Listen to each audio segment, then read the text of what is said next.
शिव पुराण विदेश्वर संहिता का 13वां 14वां और 15वां अध्याय।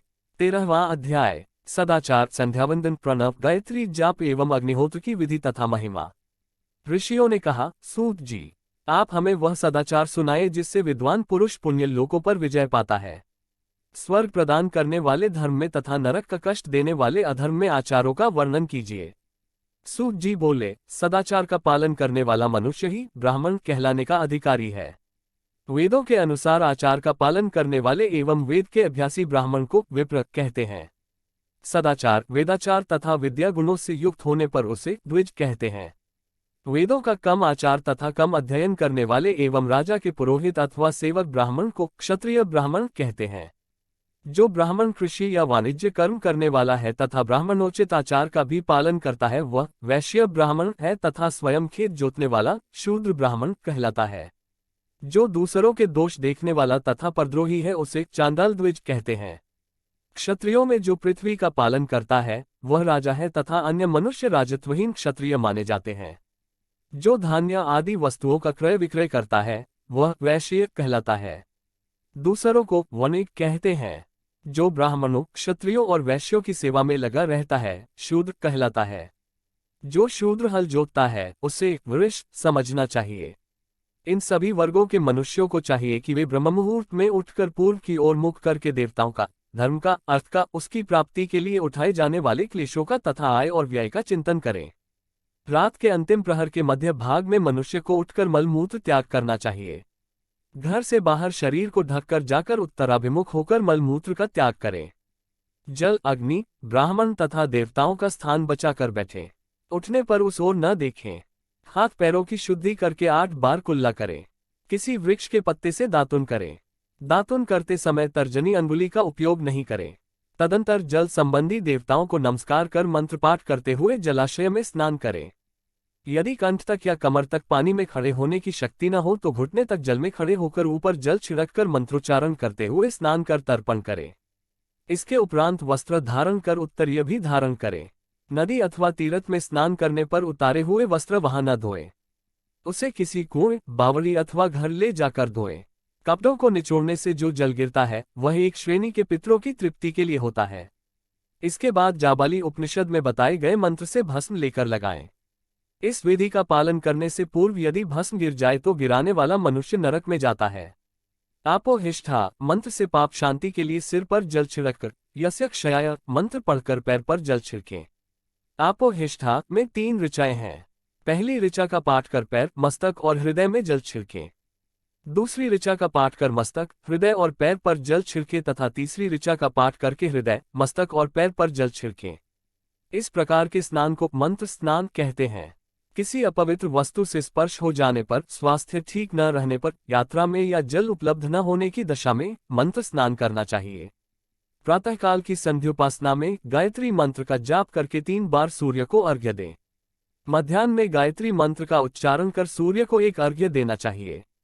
सायंकाल में पश्चिम की ओर मुख करके पृथ्वी पर ही सूर्य को अर्घ्य दें। सायंकाल में सूर्यास्त से 2 घड़ी पहले की गई संध्या का कोई महत्व नहीं होता। ठीक समय पर ही संध्या करनी चाहिए। यदि संध्योपासना किए बिना एक दिन बीत जाए तो उसके प्रायश्चित हेतु अगली संध्या के समय 100 गायत्री मंत्र का जाप करें। 10 दिन छूटने पर 1 लाख तथा 1 माह छूटने पर अपना उपनयन संस्कार कराएं। अर्थसिद्धि के लिए ईश, गौरी, कार्तिकेय, विष्णु, ब्रह्मा, चंद्रमा और यम व अन्य देवताओं का शुद्ध जल से तर्पण करें। तीर्थ के दक्षिण में, मंत्रालय में, देवालय में अथवा घर में आसन पर बैठकर अपनी बुद्धि को स्थिर कर देवताओं को नमस्कार कर प्रणव मंत्र का जाप करने के पश्चात गायत्री मंत्र का जाप करें। प्रणव के अ, उ और म तीनों अक्षरों में जीव और ब्रह्मा की एकता का प्रतिपादन होता है। अतः प्रणव मंत्र का जाप करते समय मन में ये भावना होनी चाहिए कि हम तीनों लोकों की सृष्टि करने वाले ब्रह्मा, पालन करने वाले विष्णु तथा संहार करने वाले रुद्र की उपासना कर रहे हैं। ये ब्रह्मस्वरूप ओंकार हमारी कर्मेंद्रियों, ज्ञानेंद्रियों, मन की वृत्तियों तथा बुद्धिवृत्तियों को सदा भोग और मोक्ष प्रदान करने वाले धर्म एवं ज्ञान की ओर प्रेरित करें। जो मनुष्य प्रणव मंत्र के अर्थ का चिंतन करते हुए इसका जाप करते हैं वे निश्चय ही ब्रह्मा को प्राप्त करते हैं तथा जो मनुष्य बिना अर्थ जाने प्रणव मंत्र का जाप करते हैं उनको ब्राह्मणत्व की पूर्ति होती है। इस हेतु श्रेष्ठ ब्राह्मण को प्रतिदिन प्रातःकाल 1 सहस्र गायत्री मंत्र का जाप करना चाहिए। मध्याह्न में 100 बार तथा सायं 28 बार जाप करें। अन्य वर्णों के मनुष्यों को सामर्थ्य के अनुसार जाप करना चाहिए। हमारे शरीर के भीतर मूलाधार, स्वादिष्ठान, मणिपुर, अनाहत, आज्ञा और सहस्रार नामक 6 चक्र हैं। इन चक्रों में क्रमशः विदेश्वर, ब्रह्मा, विष्णु, ईश, जीवात्मा और परमेश्वर स्थित हैं। सद्भावनापूर्वक श्वास के साथ 100 का जाप करें। सहस्र बार किया गया जाप ब्रह्मलोक प्रदान करने वाला है। 100 बार किए जाप से इंद्र पद की प्राप्ति होती है। आत्मरक्षा के लिए जो मनुष्य अल्प मात्रा में इसका जाप करता है वह ब्राह्मण कुल में जन्म लेता है। 12 लाख गायत्री का जाप करने वाला मनुष्य ब्राह्मण कहा जाता है। जिस ब्राह्मण ने 1 लाख गायत्री का भी जप न किया हो उसे वैदिक कार्यों में न लगाएं। यदि एक दिन उल्लंघन हो जाए तो अगले दिन उसके बदले में उतने अधिक मंत्रों का जाप करना चाहिए। ऐसा करने से दोषों की शांति होती है। धर्म से अर्थ की प्राप्ति होती है, अर्थ से भोग सुलभ होता है, भोग से वैराग्य की संभावना होती है। धर्मपूर्वक उपार्जित धन से भोग प्राप्त होता है, उससे भोगों के प्रति आसक्ति उत्पन्न होती है। मनुष्य धर्म से धन पाता है एवं तपस्याओं से दिव्य रूप प्राप्त करता है। कामनाओं का त्याग करने से अंतःकरण की शुद्धि होती है, उस शुद्धि से ज्ञान का उदय होता है। सत्ययुग में तप को तथा कलियुग में दान को धर्म का अच्छा साधन माना गया है।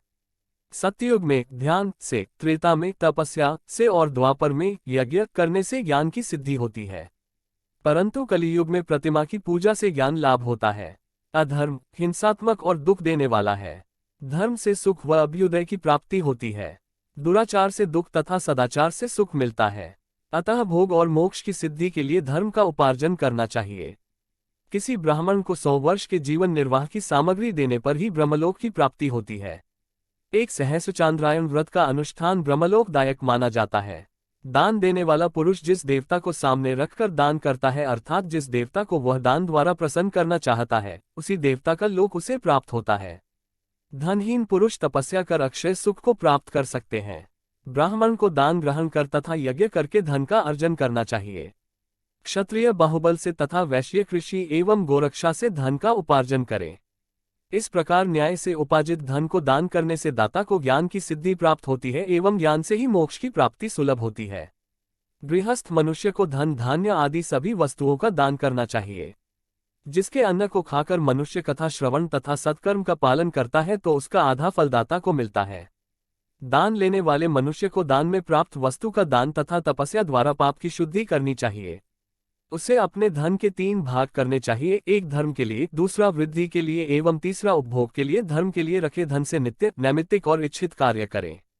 वृद्धि के लिए रखे धन से ऐसा व्यापार करें जिससे धन की प्राप्ति हो तथा उपभोग के धन से पवित्र भोग भोगें। खेती से प्राप्त धन का 10वां भाग दान कर दें, इससे पाप की शुद्धि होती है। वृद्धि के लिए किए गए व्यापार से प्राप्त धन का 6ठा भाग दान देना चाहिए। विद्वान को चाहिए कि वह दूसरों के दोषों का बखान न करे।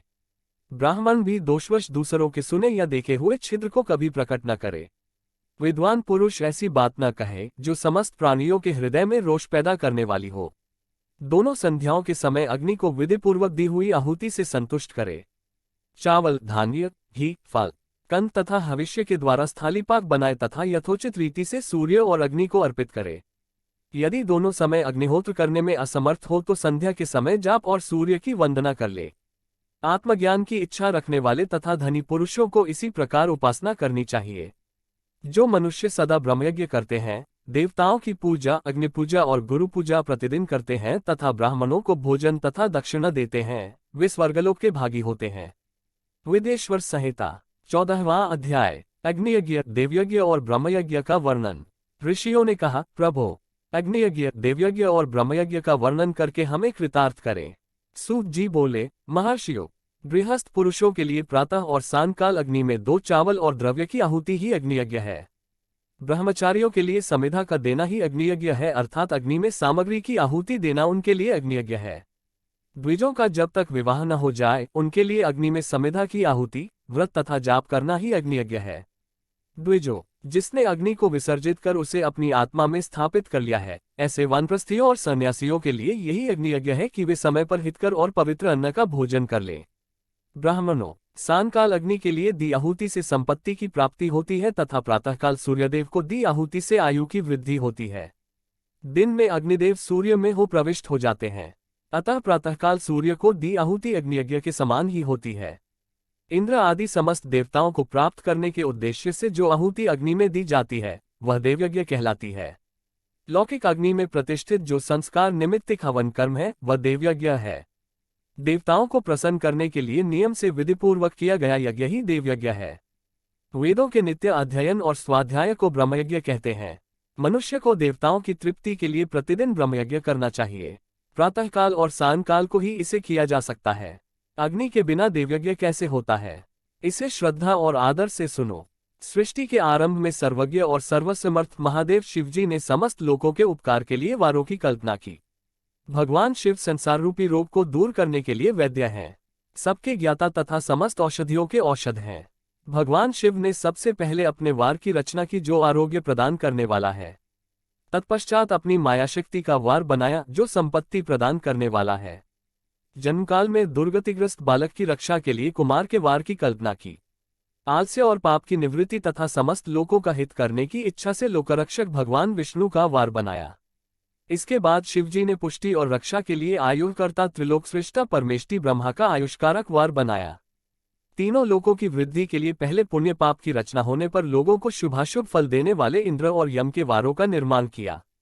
ये वार भोग देने वाले तथा मृत्यु भय को दूर करने वाले हैं। इसके उपरांत भगवान शिव ने 7 ग्रहों को इन वारों का स्वामी निश्चित किया। ये सभी ग्रह नक्षत्र ज्योतिर्मय मंडल में प्रतिष्ठित हैं। शिव के वार के स्वामी सूर्य हैं। शक्ति संबंधी वार के स्वामी सोम, कुमार संबंधी वार के अधिपति मंगल, विष्णुवार के स्वामी बुध, ब्रह्माजी के वार के स्वामी बृहस्पति, इंद्रवार के स्वामी शुक्र व यमवार के स्वामी शनि हैं। अपने अपने वार में की गई देवताओं की पूजा उनके फलों को देने वाली है।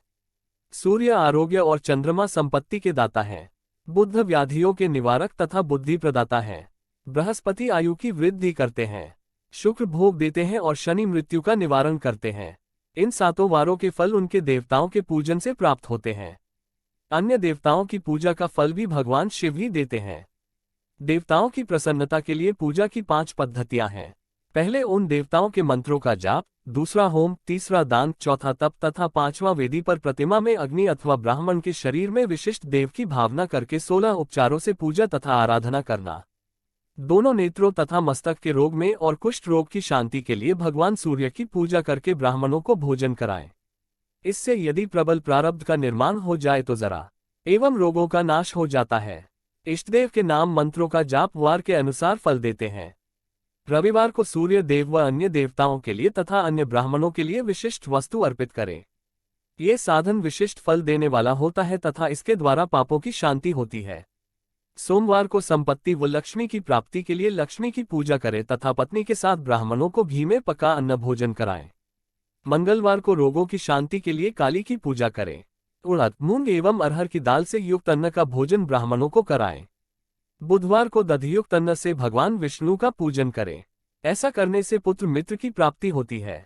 जो दीर्घायु होने की इच्छा रखते हैं वे बृहस्पतिवार को देवताओं का वस्त्र, यज्ञोपवीत तथा घी मिश्रित खीर से पूजन करें। भोगों की प्राप्ति के लिए शुक्रवार को एकाग्रचित होकर देवताओं का पूजन करें और ब्राह्मणों की तृप्ति के लिए शतयुक्त अन्न दें। स्त्रियों की प्रसन्नता के लिए सुंदर वस्त्र का विधान करें।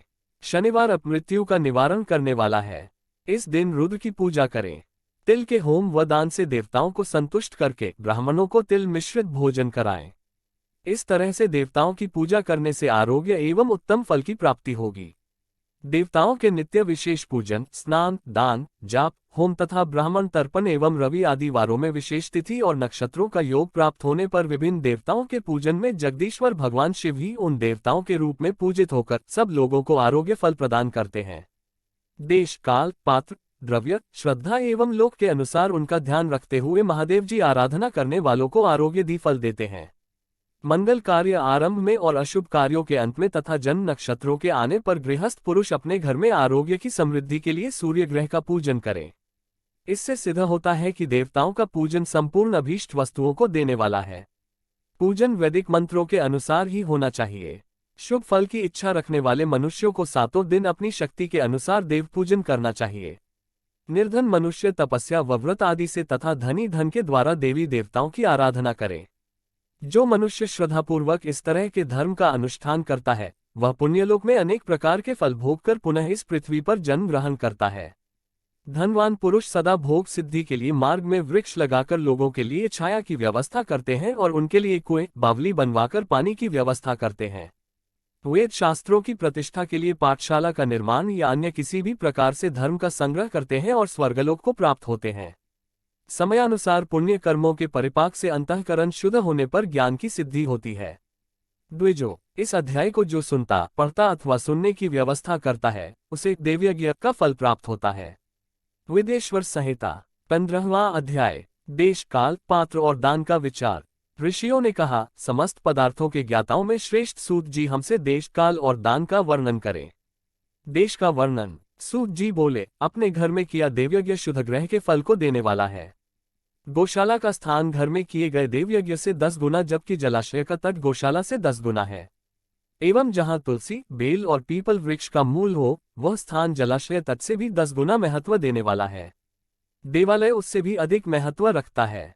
देवालय से 10 गुना महत्व रखता है तीर्थ भूमि का तट। उससे भी श्रेष्ठ है नदी का किनारा तथा उसका 10 गुना उत्कृष्ट है तीर्थ नदी का तट। इससे भी अधिक महत्व रखने वाला है सप्तगंगा का तट, जिसमें गंगा, गोदावरी, कावेरी, ताम्रपर्णी, सिंधु, सरयू और रेवा नदियां आती हैं। इससे भी 10 गुना अधिक फल समुद्र का तट और उससे भी 10 गुना अधिक फल पर्वत चोटी पर पूजा करने से होता है और सबसे अधिक महत्व का स्थान वह होता है जहां मन रम जाए।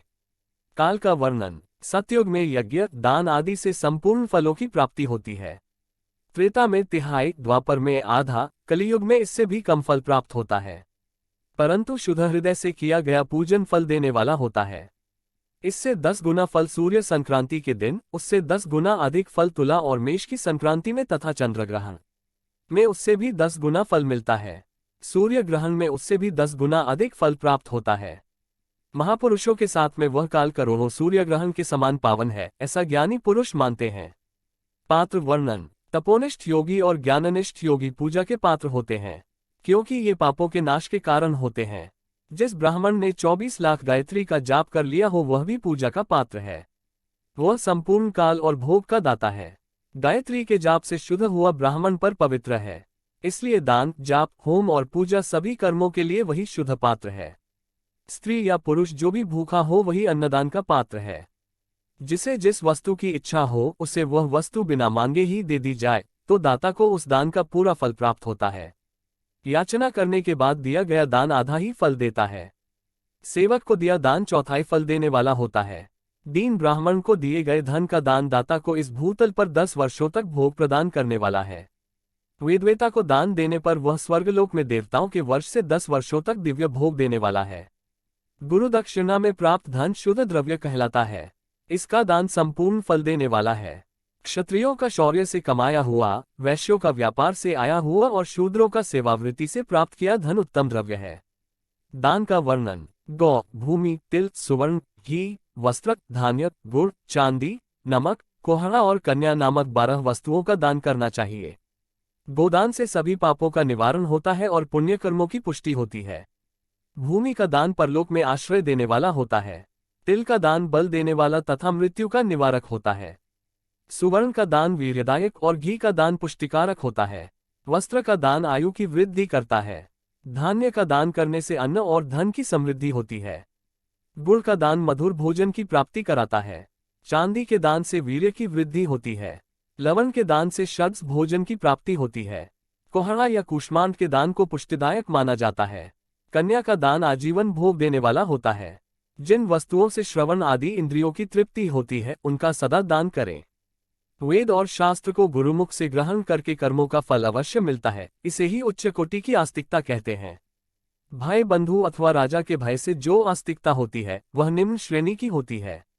जिस मनुष्य के पास धन का अभाव है वह वाणी और कर्म द्वारा ही पूजन करे। तीर्थयात्रा और व्रत को शारीरिक पूजन माना जाता है। तपस्या और दान मनुष्य को सदा करने चाहिए। देवताओं की तृप्ति के लिए जो कुछ दान किया जाता है वह सब प्रकार के भोग प्रदान करने वाला है। इससे इस लोक और परलोक में उत्तम जन्म और सदा सुलभ होने वाला भोग प्राप्त होता है।